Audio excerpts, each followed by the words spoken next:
Sir, শেহতীয়াকৈ Israel আৰু আমেৰিকাই ইৰাণৰ ওপৰত যি আক্ৰমণ কৰিছে আৰু ৰাষ্ট্ৰপ্ৰধানৰ ইতিমধ্যে মৃত্যু হৈছে ইৰাণৰ, এই বিষয়টোৱে যথেষ্ট তাৎপৰ্য লাভ কৰিছে। ইতিমধ্যে বিষয়টো চৰ্চাত আছে। এই ত্ৰিপাক্ষিক যি যুদ্ধ হৈছে ইজৰাইল, ইৰাণ আৰু আমেৰিকাৰ, ইয়াৰ পটভূমিটো আপুনি কি বুলি ভাবে? এইটো এটা গুৰুত্বপূৰ্ণ প্ৰশ্ন যে এইটো চৰ্চা লাভ কৰা নহয়, এইটো এই মুহূৰ্তত পৃথিৱীত এইটো এটা অত্যন্ত গুৰুত্বপূৰ্ণ ঘটনা।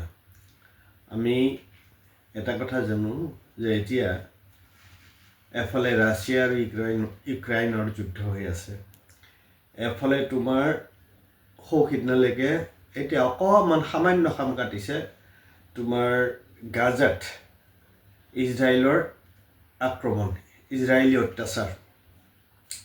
এতিয়া এই যিটো আজি তোমাৰ যি দুদিন হ'ল যিখন যুদ্ধ লাগিছে, আমেৰিকা আৰু ইজৰাইলে যুটীয়াভাৱে ইৰাণৰ ওপৰত যি আক্ৰমণ কৰিছে আৰু সেই আক্ৰমণৰে ফল হিচাপে ইৰাণৰ সৰ্বোচ্চ নেতা আয়াতুল্লাহ খমেনি তেওঁৰ মৃত্যু হৈছে। এইটোৰ পটভূমিটো আচলতে তাৰ বহুত কথা আছে, কিন্তু এটা কথা আমি মন কৰা উচিত হ'ব যে এটা কথা আমি ইমিডিয়েটলি আমি এটা কথা ক'ব পাৰোঁ যে 2023 চনত যেতিয়া হামাছে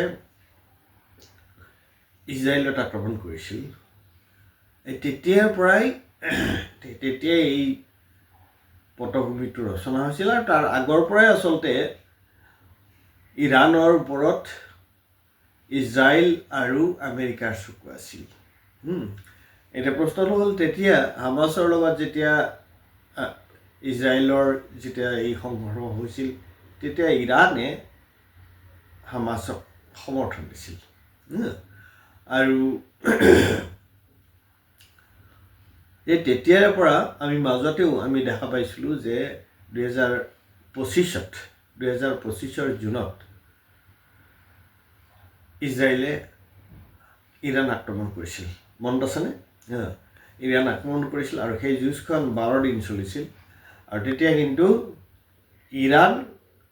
ইৰাণৰো সমানেই ক্ষতি হৈছিলে ইজৰাইলৰ সমানে। আৰু তেতিয়াই ইজৰাইলে সেই যুদ্ধখন বন্ধ কৰিবলৈ, যুদ্ধখনৰ এটা চুক্তি কৰিবলৈ তেওঁলোকৰ লগত তেওঁলোকে সামৰণি কৰিবলৈ বাধ্য হৈছিল, বন্ধ কৰিবলৈ।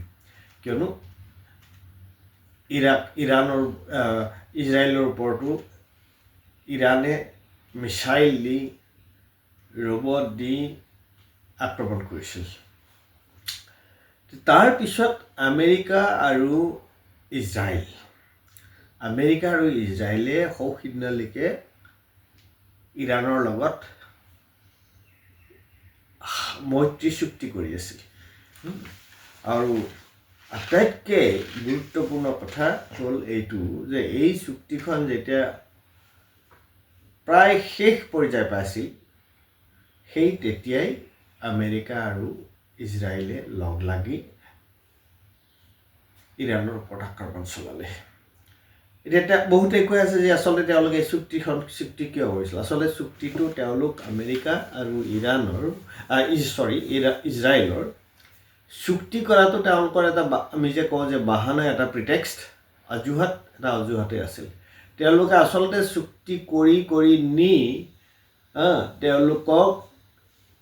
তেওঁলোকক মানে কোনো ধৰণৰ তেওঁলোকক আগজাননী নিদিয়াকৈ ইৰাণৰ ওপৰত আক্ৰমণ কৰিব বিচাৰিছিল।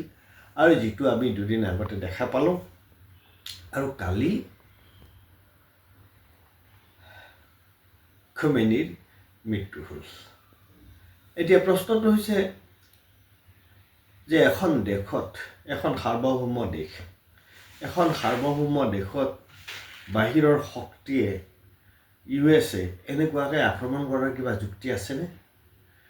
ইৰাণত, আৰু তেওঁলোকৰ মূল কথাটো হৈছে কি? মূল কথাটো হৈছে শান্তি টান্তি এইবোৰ কথা নহয়, মূল কথাটো হৈছে ৰেজিম চেঞ্জ। তেওঁলোকে আজি কেইদিনমান আগতে কি কৰিছিলে? ভেনিজুৱেলাত কি কৰিছিলে? ৰাষ্ট্ৰপতিজনক উঠাই লৈ গৈছিল ৰাতি। উঠাই লৈ গৈছিলে। গতিকে এতিয়া ইৰাণতো তেওঁলোকৰ মূল কথাটো হৈছে যে ৰেজিম চেঞ্জ, অৰ্থাৎ তাৰ যিটো শাসকীয় দল আছে, যি শাসন ক্ষমতাত যিসকল আছে, তেওঁলোকৰ তাৰ পৰা আঁতৰাই আমেৰিকাৰ সপক্ষে থকা শক্তিক তেওঁলোকে তাত বহাব বিচাৰে। এইটো এতিয়া তুমি মোক সুধিব পাৰা যে কিয় এই বস্তুটো হৈ আছে, হয়নে? যে আজি মধ্যপ্ৰাচ্যত কিয় এই বস্তুটো হৈ আছে? তাৰ মূল কাৰণটো হৈছে কিন্তু ইজৰাইল। ইজৰাইল দেশখন প্ৰতিষ্ঠা হোৱাৰ পিছৰে পৰা আমেৰিকা আৰু পাশ্চাত্যৰ দেশবিলাকে ইজৰাইলৰ যোগেদি মধ্যপ্ৰাচ্যত তেওঁলোকে তেওঁলোকৰ আধিপত্যটো বিস্তাৰ কৰিব বিচাৰে। আৰু এতিয়া বহুতে কয় যে আমেৰিকাৰ যিটো ফৰেইন পলিচি, সেই আমেৰিকাৰ ফৰেইন পলিচিটো কোনে নিয়ন্ত্ৰণ কৰে? কয় যে একচুৱেলি ইজৰাইলে নিয়ন্ত্ৰণ কৰে, নেতান্যাহুৱে এইটো নিয়ন্ত্ৰণ কৰে। কেনেকৈ? এইটো বৰ আচৰিত ধৰণৰ কথা। আমেৰিকা এনেকুৱা এখন দেশৰ যিটো তোমাৰ বৈদেশিক নীতি কেনেকুৱা অন্য দেশ এখনে নিৰ্ণয় কৰিব পাৰে? তাত এটা গুৰুত্বপূৰ্ণ কথা আছে। তাত কি কয়, এটা কনচেপ্ট এটা আছে, ধাৰণা এটা আছে। সেই ধাৰণাটো কি জানেনে? যে military industrial complex. Now, what is this military industrial complex? The military industrial complex is this, যে তাত যিবোৰ কোম্পানীয়ে, প্ৰাইভেট কোম্পানীয়ে আৰ্ম প্ৰিপেয়াৰ কৰে, আৰ্ম প্ৰডিউচ কৰে, সেই কোম্পানীবিলাকৰ লগত সেই কোম্পানীবিলাক আৰু আমেৰিকাৰ সেই কোম্পানীবিলাকে, আমেৰিকাই ইজৰাইলক এটা ভৰ্তুকি দিয়ে, এটা গ্ৰাণ্ট দিয়ে। আৰু সেই গ্ৰাণ্টটোৰ কথাটো হৈছে যে তেওঁলোকে ইজৰাইলে আমেৰিকাৰ পৰা অস্ত্ৰ শস্ত্ৰ কিনিব লাগিব। আৰু সেইবোৰ কেৱল আমেৰিকা, এতিয়া কালি আমি দেখিছোঁ আমেৰিকাত হোৱাইট হাউচৰ সন্মুখত প্ৰতিবাদ হৈছে। আমেৰিকাৰ সাধাৰণ মানুহে, সাধাৰণ নাগৰিকে এইবোৰ সমৰ্থন নকৰে। তেওঁলোকে বৃহৎ বৃহৎ পেলেষ্টাইনৰ সপক্ষে আমেৰিকাত বৃহৎ বৃহৎ ৰেলী হৈছে। গতিকে এতিয়া তোমাৰ তেওঁলোকৰ কথাটো হৈছে যে এই যিটো ইণ্ডাষ্ট্ৰিয়েল মিলিটাৰী কমপ্লেক্স, অৰ্থাৎ সামৰিক আৰু যিসকল তাৰ যিটো উদ্যোগিক তেওঁলোক যে আছে, তেওঁলোকৰ মাজৰ যিটো তোমাৰ জোঁট, আৰু তেওঁলোকে এই ধৰণৰ যদি যুঁজ বাগৰ লাগি থাকে, এটাটো হৈছে আমেৰিকাৰ যিটো ইণ্টাৰেষ্ট, মধ্যপ্ৰাচ্যত অইলৰ যিটো ইণ্টাৰেষ্ট, আৰু যিটো যুঁজ বাগৰ লাগি থাকে, তেতিয়াহ'লে আমেৰিকাৰ তোমাৰ যিবিলাক ফাৰ্মে ৱেপনছ, অস্ত্ৰ শস্ত্ৰ তেওঁলোকে উৎপাদন কৰে, সেইবোৰ তেওঁলোকে তাত ব্যৱহাৰ কৰিব পাৰে। ইজৰাইলে এই যে গোটেই মধ্যপ্ৰাচ্যত তোমাৰ কেনেকুৱা ধৰণৰ এটা ছিটুৱেশ্যন কৰিছে, আমি দেখা পাইছিলোঁ যে ইৰাকখন কেনেকুৱাকৈ ধ্বংস কৰিছিল। হয়, এইটো এটা প্ৰশ্ন আছে, এইটো প্ৰশ্ন মই নুই কৰিব নিবিচাৰোঁ যে তোমাৰ যিটো তাত স্থানীয়ভাৱে গণতান্ত্ৰিক শাসন ব্যৱস্থা আছেনে নাই, সেইটো এটা প্ৰশ্ন নিশ্চয় হয়। কিন্তু তাৰ অৰ্থটো এইটো নহয় যে বেলেগৰ পৰা এখন দেশে গৈ তাত আক্ৰমণ কৰিব, সেইটো কোনো পধ্যেই সমৰ্থন কৰিব নোৱাৰে। এতিয়া মই ভাৰতবৰ্ষৰ মোদী চৰকাৰক সমৰ্থন নকৰোঁ, মোদী চৰকাৰৰ কাম কাজ সমৰ্থন নকৰোঁ। কিন্তু আজি বাহিৰৰ চৰকাৰ এখনে আহি পেলাই, বাহিৰৰ কোনোবা এখন আহি আমাৰ চৰকাৰখন উফৰাই দিয়াটো মই কেতিয়াও সমৰ্থন নকৰোঁ। গতিকে তোমাৰ এইটো এটা দেশকৈ এখন দেশৰ আভ্যন্তৰীণ যিটো কথা, তাত এই আমেৰিকাৰ হস্তক্ষেপ, আৰু এইটো কোনো পধ্যেই সমৰ্থন কৰিব নোৱাৰি। আৰু ইতিমধ্যে কি হৈছে যে আমেৰিকা আৰু ইজৰাইলৰ এই যিটো আক্ৰমণ, সেই আক্ৰমণৰ কাৰণে এতিয়া দোহা বা অন্যান্য তাৰ যিবোৰ ডুবাই, সেইবিলাক এই গোটেই মধ্যপ্ৰাচ্য অঞ্চলটো অশান্ত হৈ পৰিছে আৰু ফলস্বৰূপে কি হ'ব পাৰে খনিজ তেলৰ যিটো যাতায়াত পৰিবহণ সেইটো ক্ষতিগ্ৰস্ত হ'ব পাৰে আৰু সেইটো ক্ষতিগ্ৰস্ত হ'লে সমগ্ৰ বিশ্বতে তোমাৰ খাৰুৱা তেলৰ দাম বৃদ্ধি হ'ব পাৰে আৰু খাৰুৱা তেলৰ দাম বৃদ্ধি হ'লে কি অৱস্থা হয় সেইটো আমি সকলোৱে জানো গতিকে প্ৰথম কথাটো হৈছে এই যিটো নগ্ন আক্ৰমণ